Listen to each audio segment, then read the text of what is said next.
Donc on se retrouve pour la suite de la formation. Donc là, ça y est, j'ai créé mon autre page pour la création de site internet. Je vous la montrerai juste après. Là, l'idée, ça va être de vous montrer comment on met le lien directement dans le menu.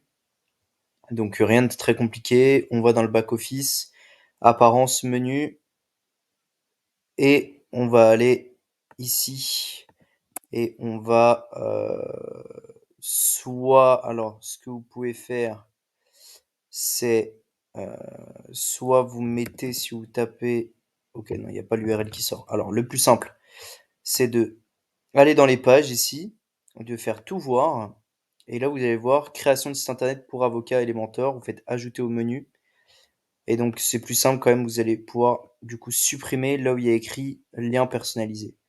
Et comme ça vous évite d'aller chercher l'URL. Là, la page est déjà existante, est déjà connectée.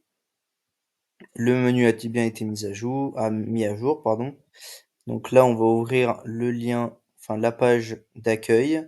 Et donc si je me mets sur nos services pour avocats et création de site internet avocat, normalement, alors si ça le fait pas, il faut aller mettre à jour notre menu, ce qui me semble assez bizarre, mais ou alors c'est juste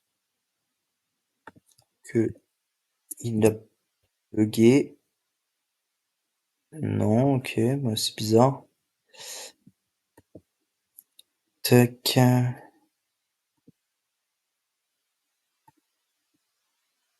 Ah non. Élément de kit, nav menu.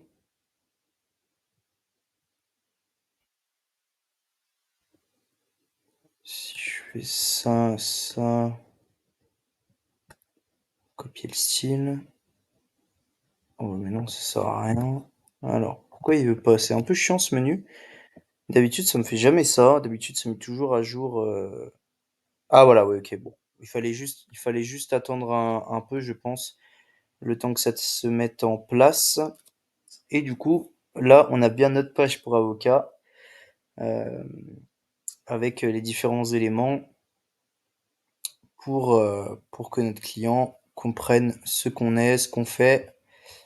Et, euh, et voilà. Et donc là, si je regarde, on a 676 mots.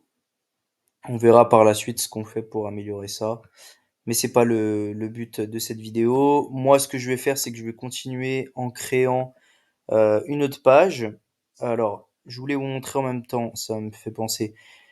Moi, je vais garder la même structure pour mes deux pages de service. Alors, je vais vous montrer comment on enregistre un modèle. Je sais pas si vous vous souvenez, à chaque fois qu'on intègre un modèle via le template qu'on a intégré, on appuie ici et on va dans nos modèles et on fait insérer. Là, c'est l'inverse que je veux faire, c'est que cette page-là, toute cette page-là, je veux faire en sorte que ce soit un modèle et que je vais pouvoir réutiliser. C'est pas compliqué. Il faut que vous cliquiez sur plus. Vous allez avoir cet encart qui va s'afficher. Vous cliquez sur le dossier et là, vous allez faire, je crois que c'est ça, enregistrer. Voilà. Enregistrer votre page dans la bibliothèque. Et donc là, je vais mettre par exemple modèle de service. Et je vais faire enregistrer.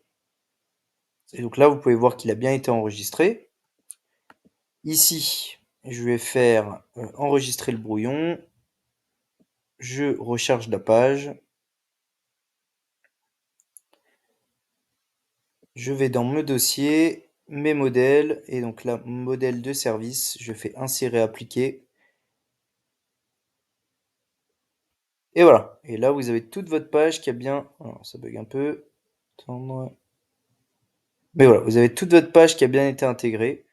Et donc bah là, moi, ça me permet de reprendre le même modèle, le même style, de changer juste le texte et de continuer à pouvoir travailler sur mon autre page business. Voilà, donc j'espère que ça vous a été utile et on se retrouve après pour les prochaines vidéos.